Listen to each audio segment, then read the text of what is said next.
Hello everyone, welcome back. 27 दिसंबर 2020 को महाराष्ट्र का state eligibility test हुआ है। तो आज उसी स्टेट एलिजिबिलिटी का पेपर 1 बुकलेट कोड का सॉल्यूशन हम लेकर आए हैं।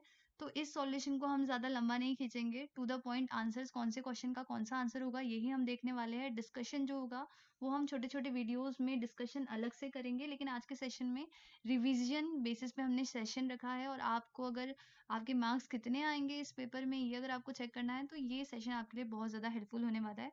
तो चलिए विदाउट वेस्टिंग एनी टाइम आज का सेशन स्टार्ट करते हैं। पेपर 1 जो है वो सभी के लिए सेम होता है। तो चलिए स्टार्ट करते हैं और क्वेश्चन नंबर 1 देखते हैं पहले। सो यहाँ पे question number 1 is reflective teaching क्या है? So it is a cyclic process of thinking about teaching. एक साइक्लिक प्रोसेस है जिसमें हम सोचते हैं टीचिंग के बारे में। A teacher should identify dash and teach accordingly.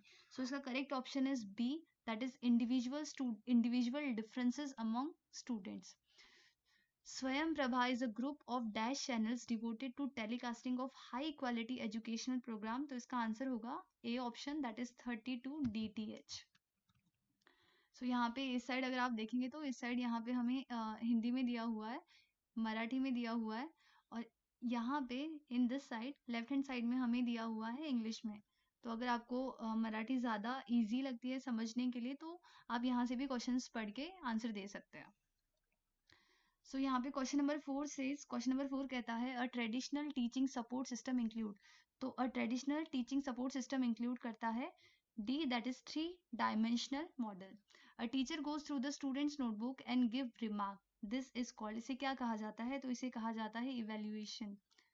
Socrates has given method of discovering the truth। Socrates has given dash method, एक मेथड दिया था उन्होंने जो कि जिस मेथड को बोला जाता है dialogue. Experimental researches are aim to dash.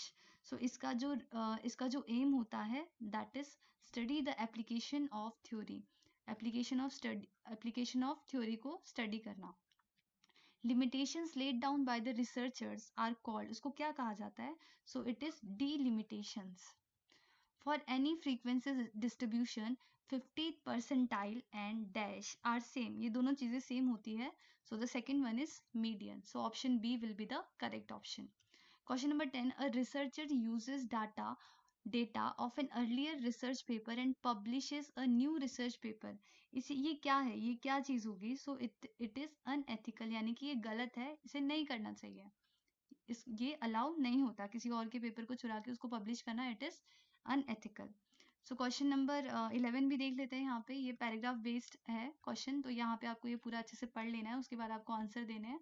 तो यहाँ पे आप एक काम भी कर सकते हैं, आप यहाँ पे वीडियो पॉज करके ये पूरा पैरा पढ़ने के बाद आप इन क्वेश्चंस के आंसर दे सकते हैं। सो ये मैंने ऑलरेडी पढ़ लिया है, सो यहाँ पे आंसर देखेंगे। What does the author mean when he said that since the last decade, the higher education sector has been occupying a dominant position in the economic planning process?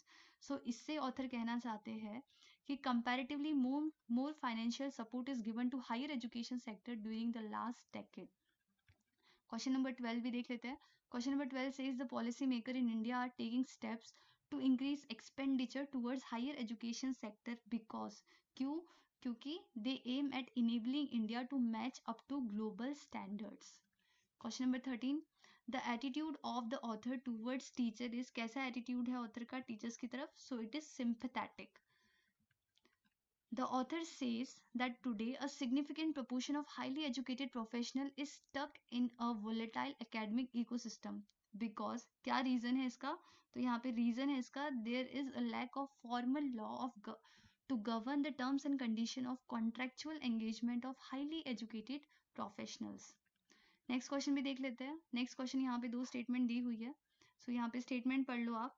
Statement says there is a growth, statement 1 says there is the growth in number of university, statement 2 कहती है there is growth in absolute increase in employment. So according to the passage, इस passage के according कौन सी statement सही है और कौन सी स्टेटमेंट गलत है? तो यहाँ पे अगर आप पढ़ोगे तो आपको यहाँ से समझ में आएगा कि स्टेटमेंट ऑप्शन ए जो है that is correct, statement 1 is true and statement 2 is false. Next question देखते हैं यहाँ पे question number 16, while defining communication Miller focuses on, Miller ने किस चीज पे फोकस किया था? तो उन्होंने फोकस किया था बिहेवियरल चेंज ऑफ रिसीवर पे। Serial functions of sender in communication cycle R S follows. तो क्या है वो? सीक्वेंस क्या होगी? तो सीक्वेंस होगी यहाँ पे A, that is collection, formulation, encoding and projection. अगर आपको कोई क्वेश्चन का मतलब समझ में नहीं आ रहा है तो बच्चों यहाँ पे हमारे राइट हैंड साइड, इस साइड में हमें मराठी में दिया हुआ है, तो अगर आपको मराठी ज़्यादा कन्वीनियंट लगती है, ज़्यादा इजी लगती है, तो यहाँ पे आप वीडियो पॉज करके मराठी के क्वेश्चन पढ़ के अपने मन में आंसर देके और फिर यहाँ पे आप आंसर भी चेक कर सकते हो। तो चलिए क्वेश्चन नंबर 18 देखते हैं। So the question number 18 says the component of communication cycle are sender, message receiver and dash. तो क्या है last? So it is media. Question number 19. Which of the following is one of the communications based on number of parties involved? तो कौन सा है? So it is horizontal communication. Option C will be the correct one. Characteristics of mass media communication are large number of audience, heterogeneous audience, scattered audience, and the last one is absence of direct feedback. So that will be the correct option. Question number 21 यहाँ पे देख लेते हैं. Consider the following set theoretic expression of X Y and Z, where यहाँ पे आपको कुछ shapes दिए हैं जो कि union, intersection and superscript is complement. तो आप यहाँ पे देख लो एक बार अच्छे से. Then which of the following is true, इनमें से कौन सा जो है वो सही है? सो यहाँ पे the correct option is C, only X and Z represent the same set. Question number 22 देखते हैं यहाँ पे. So question number 22 says consider the following ordered string of pebbles of three color, that is green, blue and red. X, Y and Z यहाँ पे हमें दिया हुआ है. Which two of them will give us identical necklace prepared by just making the first and the last pebble of the string adjacent? So यहाँ पे correct option जो है, that correct option is C, that is X and Z will be the correct option. ठीक है, I hope यहाँ पे आपको समझ में आया होगा. नेक्स्ट देखते हैं. समझाने के लिए हम अलग से वीडियो लेकर आएंगे बच्चों. आज का जो सेशन है वो सिर्फ आपके आंसर्स आप चेक कर लो कि सही है कि नहीं है, वो ही देखने के लिए आज का सेशन हम लोग ने लिया है, जिसमें हम लोग सिर्फ करेक्ट ऑप्शंस पे ही टिक करेंगे, लेकिन आंसर क्यों है वो हम अलग से एक वीडियो लेके आएंगे, उसमें हम सारा डिटेल में डिस्कस करने वाले हैं. सो क्वेश्चन नंबर 23 देखते हैं. The average weight of 25 children sitting in a boat is 22 kgs. The average weight of 25 children and padded is 24 kg. What is the weight of padded in kgs? क्या weight होगा? तो इसको यहाँ पे आप calculate कर सकते हो. सो उसका आंसर आपको मिल जाएगा, that is 74. 74 will be the correct option. Next देखते हैं question number 24. Dayanand planted sugarcane in 1/3 of his farm, groundnut in 1/4 of his farm and jawar in the remaining 25 acres. How much is the total farm in acres to Dayanand? यानी कि दयानंद के पास कितना एकड़ का farm है total में. सो यहाँ पे करेक्ट ऑप्शन जो है दैट इज बी, यानी कि उसके पास 60 एकड़ का फार्म है. What sum is to be invested for 2 years at 14% interest rate compounded annually to grow rupees 5458.32? तो यहाँ पे जो करेक्ट ऑप्शन है, that correct option is C, that is 4200 will be the correct option. Next question देखते हैं. While entering into the train, Anil was ahead of Shyam. Who was ahead of Kiran? Anil was behind Shweta. Which of the following shows the correct order of entry into the train? So कौन show कर रहा है correct sequence? तो Shweta, Anil, Shyam and Kiran is the correct sequence. If LONQ is converted into JMLO, then by the same principles, which could be the correct alternative for GDJM? तो यहाँ पे बच्चों, यहाँ पे थोड़ा सा दिमाग लगाना पड़ेगा. करेक्ट ऑप्शन होगा ए. क्यू होगा, ये हम बाद में डिस्कस करेंगे. Which of the following statement is correct description of the statement given below? All animals die. Human beings are animals. Every human will die. So यहाँ पे जो correct statement होगी वो होगी हमारी B, that is inference. Question number 29 देखते हैं. Which of the following diagrams show the correct relationship between woman, sister and mother? So यहाँ पे जो correct relationship जो show कर रहा है that is option B. Which of the following is are the valid conclusions based on the statement given below? Statement 1, all players are aggressive. Statement 2, some politicians are aggressive. Conclusion 1, some politicians are not aggressive. Conclusion 2, some players are politician. So यहाँ पे जो हमारा correct option होगा that is D, neither 1 nor 2. Next question देखते हैं. सो यहाँ पे हमें डायग्राम बेस्ड क्वेश्चन पूछा गया है. यहाँ पे आप वीडियो पॉज करके ये पूरा डायग्राम देख सकते हो.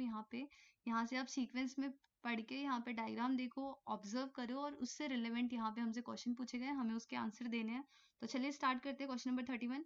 तो question number 31 says in which year the revenue generated per unit exported is maximum. कौन से साल में था? So it was maximum in year 2012. Which is the average arithmetic mean per unit revenue generated during 2011 to 2015? तो यहाँ पे जो average revenue होगा, अर्थमेटिक मीन जो होगा, दैट विल बी कितना होगा? Correct option will be option B, that is ₹200। Next question देखते हैं। यहाँ पे सिंपल हमें नेक्स्ट क्वेश्चन फिर से यहाँ पे हमें दिया गया है, यहाँ पे एक पैसेज दिया गया है जिससे रिलेवेंट हमसे क्वेश्चन पूछे गए हैं। आप यहाँ पे ये पैसेज अच्छे से पढ़ लो बच्चों, और उसके बाद इन क्वेश्चंस के आंसर दो। तो चलिए स्टार्ट करते हैं क्वेश्चन नंबर 33 से। How many student fail in exactly 2 languages? कितने स्टूडेंट फेल हुए एग्जैक्टली 2 लैंग्वेजेस में? सो 165 स्टूडेंट्स फेल हुए। क्वेश्चन नंबर 34 देखते हैं। How many failed in only one language? और कितने स्टूडेंट जो थे वो सिर्फ जो एक लैंग्वेज में फेल हुए? तो यहाँ पे सिर्फ 250 स्टूडेंट ऐसे थे, ज्यादा है वैसे तो, 250 स्टूडेंट ऐसे थे जो एक लैंग्वेज में, सिर्फ सिंगल लैंग्वेज में फेल हुए। The following is the information about area of state and population. Which is the most thickly populated state? तो कौन सा है सबसे ज्यादा thickly populated state? That is option D. Option D is the correct option. Which of the following is the correct full form of TRAI? TRAI का correct full form कौन सा है? So that is Telecom Regulatory Authority of India. Question number 37. In which year the Information Technology Act was enacted in India? So कौन से साल में हुआ था बच्चों? तो ये हुआ था हमारा 2000 में. Who played an important role in developing the first supercomputer in India? तो यहाँ पे जो correct option है that is D, Vijay Bhatkar. You can say Vijay Bhatkar. Vijay Bhatkar is the correct pronunciation for his name. Government of Maharashtra has made compulsory for schools to enter information of all the students on the web portal known as, कौन सा portal का नाम क्या है भाई? Portal का नाम है हमारे that is सरल। नेक्स्ट क्वेश्चन देखते हैं। Which among the following is a part of digital initiative for higher education in India? So कौन सा पोर्टल है? So that is national academic depository. So यहाँ पे option B is the correct one. One of the following waste is not under hazardous one, that is agricultural residue, यानी कि agriculture का जो waste होगा वो हजार्डस नहीं होगा, हार्मफुल नहीं होगा एनवायरमेंट के लिए। चलिए नेक्स्ट क्वेश्चन देखते हैं, दैट इज क्वेश्चन नंबर 42।